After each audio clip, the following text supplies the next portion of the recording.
कल मेरे साथ एक इंसिडेंट हुआ, उसके ऊपर भी मैं वीडियो बना रहा हूँ।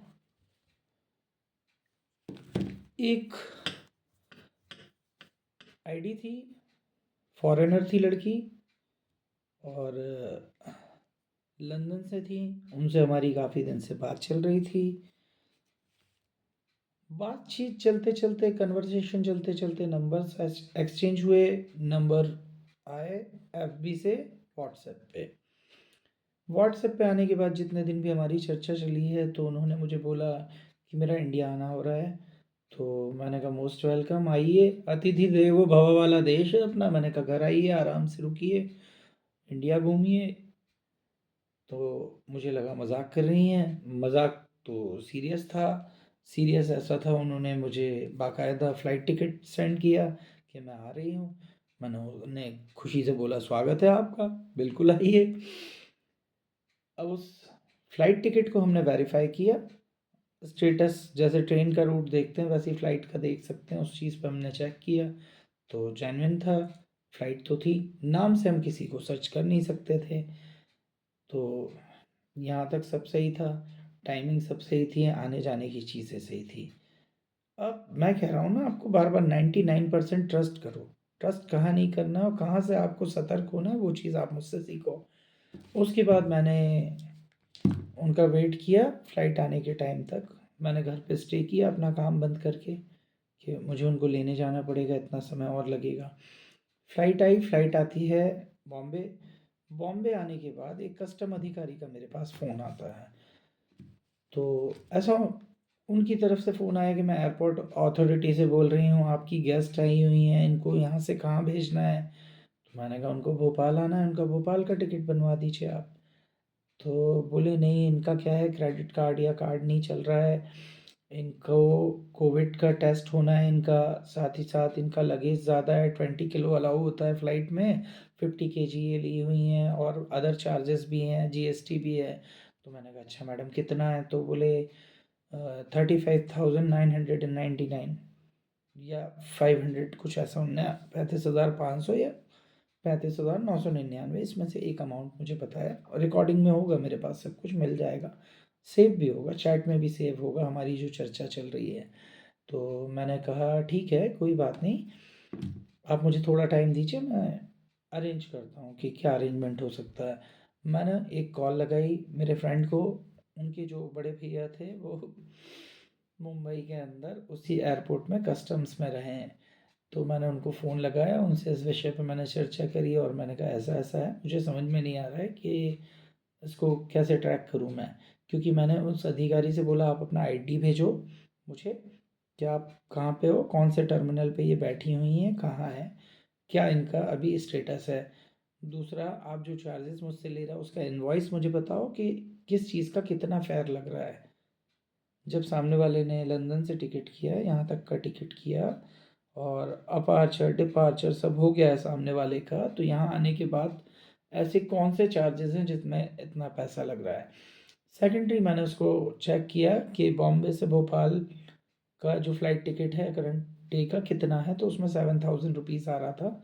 7,000 रुपये मुझे मेरे फ्रेंड ने बताया कि भैया इतने का टिकट है। मैं कहा ओके। मैंने कहा 7,000 का टिकट लग रहा है, तो फिर ये 36,000 रुपये किस काम के लिए इनको चाहिए। तो चलो यहाँ तक भी ठीक है। फिर मैंने उनके नंबर पे कई सारे वीडियो कॉल किए और मैंने उनको बोला आप रिसीव करो कॉल, और मैंने कहा आप जिस अधिकारी के साथ में खड़ी हुई हो उनके साथ में एक फ़ोटो मुझे भेजो। मैं फ़ोटो मेरे भैया, जो मेरे फ्रेंड के बड़े भैया हैं, उनको शेयर कर रहा हूँ। वो कस्टम ऑफिसर हैं उसी एयरपोर्ट के अंदर में, वो आप तक पहुँच जाएंगे और जो भी अरेंजमेंट है आपके लिए कर देंगे। उन्होंने ना फ़ोटो भेजी, ना उन्होंने आईडी भेजी। और वो जो मैडम फ़ोन लगा रही थी मुझे, उनको मैंने जब उनका नाम बताया, मैंने कहा इनको जानती हो आप, ये कस्टम ऑफिसर है आपके यहाँ? वो बोले हाँ जानती हूँ। तो मैंने कहा आपका ही स्टाफ है, आप इनसे बात कर लो, मेरे क्लोज़ फ्रेंड के बड़े भैया हैं ये, और अगर आप कहो तो मैं उनको पहुँचा देता हूँ, वो आ जाएँगे आपके पास। फिर जो भी पैसे का ट्रांज़ैक्शन है हम कर लेंगे, कोई दिक्कत नहीं है, वेरीफ़ाई होने के बाद में। तो उन्होंने फ़ोन काट दिया। ट्रैप ही है ये, सामने वाले ने फ़ोन काट दिया। फ़ोन काटने के बाद जो फ़्लाइट सुबह आई होगी, रात को मेरे पास में कितने बजे कॉल आता है,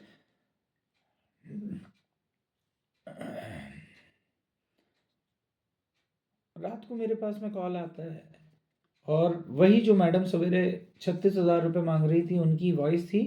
अब आप नोट करने वाली बात देखो, मैडम जो फ़ोन कर रही थी वो अगर कस्टम में थी तो एयरपोर्ट अथॉरिटी के किसी नंबर से फ़ोन करती। उन्होंने जो मेरी गेस्ट आई थी उनके मोबाइल से कॉल किया और व्हाट्सएप कॉलिंग करी। व्हाट्सएप कॉलिंग पे फ़ोन करने के बाद उन्होंने मुझसे बोला ये अभी भी यहाँ बैठी हैं, भूखी प्यासी हैं, इनके पास पानी लेने के पैसे नहीं हैं, खाना खाने के पैसे नहीं हैं और आपने इतने दिन इनसे बात करके इनको यहाँ तक बुला लिया और इस फाइनेंशियल कंडीशन में छोड़ दिया है। तो मैंने कहा मैडम आप सेंसिबल बात करो मुझसे। मैंने कहा अर्ली मॉर्निंग से जब से हमारा कन्वर्सेशन हुआ है तब से मैं आपको एक ही चीज़ पूछ रहा हूँ, आप कौन से टर्मिनल पे हैं, आपकी पोस्ट क्या है, आप इस विषय में मुझे जानकारी दीजिए कि इनको मदद कहाँ पहुँचानी है। आपने सीधा मुझसे पैसा मांगा, आप मुझे अकाउंट नंबर दो, मैं वेरीफाई करता हूँ कि गवर्नमेंट ऑफ इंडिया का वो अकाउंट भी है कि नहीं है। जब तक मैं इसको वेरीफाई नहीं कर लेता मैं किसी को क्यों पैसा भेजूंगा किसी भी कारण से। मैंने आपको इनवॉइस मांगा, आपने मुझे दिया नहीं। मैंने कहा मेरे कलीग वहीं पे कस्टम ऑफिसर हैं, मैंने उनको बोला कि वो आपके ही स्टाफ है, मैं उन तक उनको पहुंचा देता हूं, तो आपने मेरा फ़ोन काट दिया। आप किस तरीके से मुझसे पैसे की मांग कर रही हो।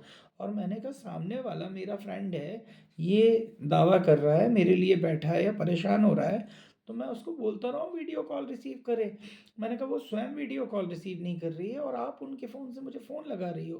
मैंने कहा ये क्या सेंसेबल है कहीं से लेके कहीं तक। मैंने कहा मैं किसी ट्रैप का पार्ट नहीं हूँ। अगर आपको मदद चाहिए जेन्युइनली तो जो पैसा चाहिए वो मिलेगा, लेकिन सही और ढंग के तरीके से वेरीफाई होने के बाद, उसके पहले नहीं। तो उन्होंने फ़ोन काट दिया, उसका मेरे पास में वीडियो रिकॉर्डिंग है। तो ऐसे ट्रैप से बचे भाई। थोड़ी सी जानकारी नहीं रहेगी ना आपको तो लंबा चूना लगा के कोई निकल जाएगा, क्योंकि उस नंबर के अलावा कोई कांटेक्ट नहीं था और सारी चीज़ें जेन्युइन थी। फ़्लाइट टिकट जेन्युइन थी, बताने के लिए जिस तरीके से बनाई गई थी। तो डिजिटल फ़ोटोग्राफी में एडिटिंग जो भी करता है वो भी बना सकता है ये सब।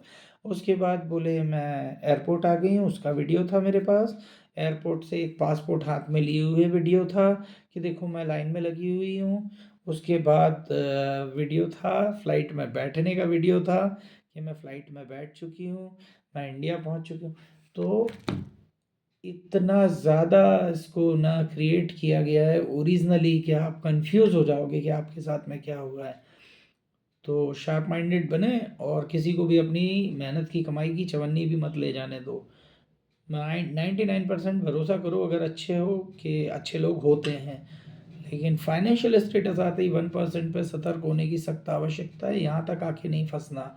अपने मोबाइल नंबर जो यूज़ करते हो, आप जेन्युइनली किसी से बात करते हो या सोशल मीडिया से लिंक करते हो, वो ऐसा नंबर नहीं होना चाहिए था जो आपकी बैंकिंग से रिलेटेड या आपकी किसी भी लीगल जगह पे यूज़ होने वाला कॉन्टैक्ट नंबर हो। सिंपल है। अगर दूसरा नंबर रखते हो और वो किसी भी बैंकिंग में रजिस्टर्ड नहीं है, कुछ भी नहीं है, आपके नाम पे भी नहीं, किसी और के नाम का है, आप चलाते हो, उस पे चैट करो, बातचीत करो सतर्क रह के। और जब लोग प्रेज़ेंट हो आपके सामने, जेन्युइन हो, किसी की फैमिली को जानते हो, उनको जानते हो किसी भी तरीके से, तो यार जो तुम्हें सही लगता है उस समय पे उस डिसीज़न को ले सकते हो। बाकी किसी से फ़ोन पे बात होके, चैट पे बात करके टोटल अपने पैसे को आग लगाने वाली कहानी है, कुछ लौट के नहीं आएगा। उसमें भी ये है कि पैसे की भी ये कहानी होती है कि एक होता है कि कुछ भी चला जाए कोई फ़र्क नहीं पड़ता, अगर आप उस सिचुएशन में हो तो आपसे गलती होगी, आप उसको बर्दाश्त कर लोगे। आप किसी के लिए अरेंजमेंट करके अपना मेहनत का पैसा दोगे तो पहले तो आप यहाँ पे दोगे। सपोज़ करो मैं इनको देता 36,000, तो मैं 36,000 इन्हें पे करता, ये 36,000 मैडम ले लेती और ये अपनी सिम बंद कर देती, तो ये हो गए 36,000। अब ये 36,000 मैंने किसी से लेके दिए होते तो वो मेरी जान खा रहा होता ना, मुझे उसको पैसा देना है। तो ये कितने का फ्रॉड हुआ। बेचारा उससे 36 लिया, ये तो लेके निकल ली, सामने वाले की गाली भी सुननी है और उसको 36,000 भी देने हैं कि भैया मुझे क्या मतलब है, कोई लेके चला गया, मुझे तो मेरा पैसा चाहिए। तो दुगना चुकाना पड़ेगा। तो सतर्क हो जाओ भाई मेरे। जय हिंद, जय भारत। ऐसे ही वीडियोस के साथ मुझे देखते रहेंगे। टाइम रहेगा तो माइक लेके फिर निकलूँगा। एक तो मैं ऐसा बंदा हूँ कि मेरा कैमरा भी कोई नहीं चला रहा, कैमरामैन भाग जाता है और मैं ज़्यादा वीडियो बनाता हूँ तो मेरे पे एफआईआर हो जाती है। तो मेरे पास ऐसा बहुत सारा खजाना है, 4 साल मैंने कोर्ट में ही निकाले हैं, कहाँ कितना पैसा लगता है, पुलिस को कितना पैसा लगता है, इन सब ने मेरी ज़िंदगी नर्क बना दी ना पूर्णतः। इनने मेरी ज़िंदगी नर्क बनाई तो मुझे भी कोई फ़र्क नहीं पड़ता कि किसके वीडियो उठा के मैं कब कहाँ किधर डाल दूंगा। और मैं आपको सब दिखाऊंगा कि जिनकी आंखों पे पट्टी बंधी हुई है, कोई बोल नहीं सकता है, कोई सुन नहीं सकता वाली ये जो कहानी है ना, ये कितनी बढ़िया है। ऐसे ही नहीं लोग डाइवोर्स कर रहे हैं। डाइवोर्स का कारण किसी की पत्नी को बता देना आसान है।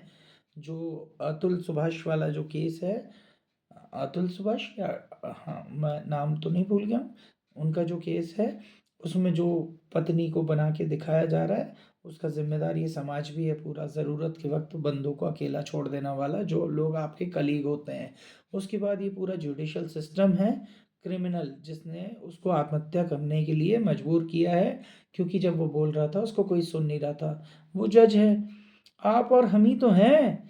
हम लोग कांधा देने के लिए तो तैयार हैं लोगों को, राम नाम सत्य है का भाषण देने के लिए, लेकिन जैसे ही हमें पता चलता है सामने वाला प्रॉब्लम है ना, हम उसका मनोबल भी नहीं बढ़ा सकते। हम पीक टाइम पे जो लोग प्रॉब्लम में उनके साथ समय भी नहीं गुजारते थोड़ा, कि अगर वो डिप्रेशन में तो उससे बाहर आ सके। क्या किया हमने?